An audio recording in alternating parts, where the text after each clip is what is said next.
Hi, we're back again here at the Pollie Award Conference 2013.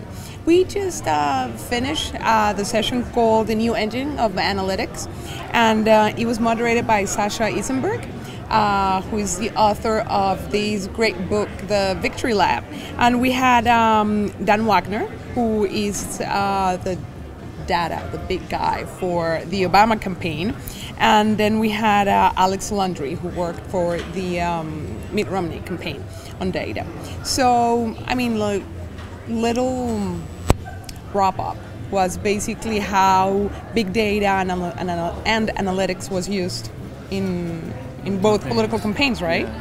Yeah. And how it affected their decision making throughout the whole process of the campaign, and it was very interesting to hear both sides.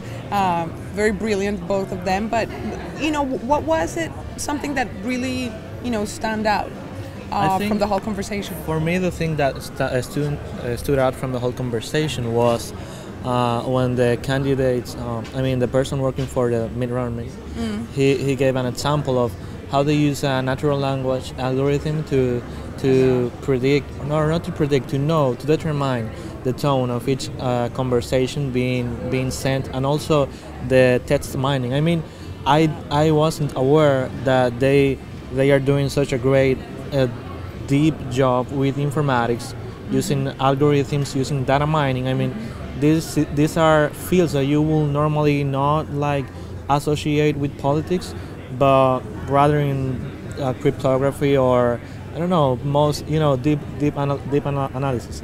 But it's really interesting that they could make decisions and determine which were the most effective dates and on their campaigns. Yeah. Wow, that was really astounding. Yeah. Well, you heard what I asked. I asked them, have you been using the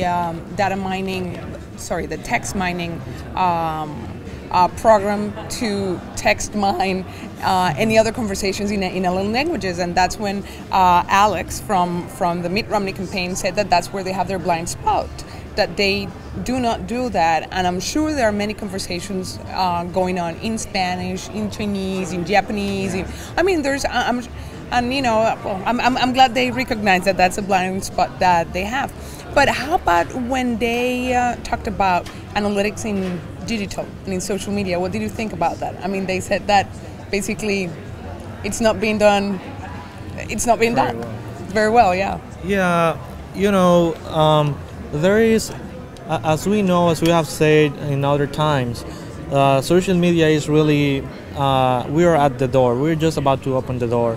And I think that we need more time to really have like a case where we can say, look, we had this, we did that and this, and that's why we received so many likes or followers or check-ins or whatever.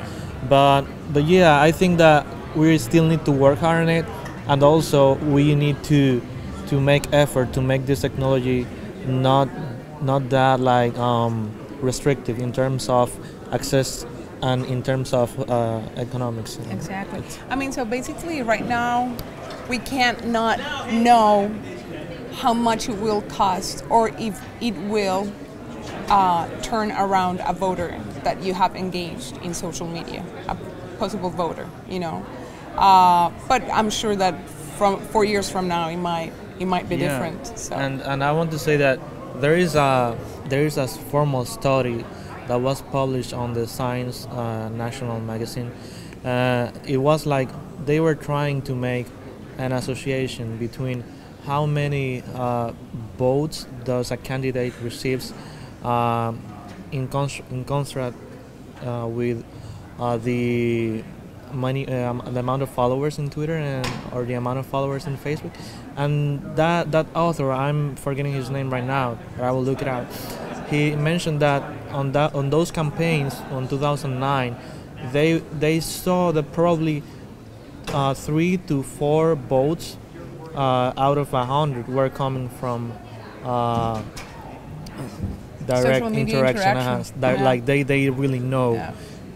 That was like really low for me, but that was 2009. Now we are now we are in 2012, 2013, and things have grown a little. But that doesn't mean that because you can't not prove if you can change a vote coming from social media, like actually make that person to vote, that doesn't mean that you cannot invest in social media, because then your perspective or your focus could change. Maybe what you want to do is actually engage people in conversations and just amplify your message. And if that is your goal, then you've reached your objective.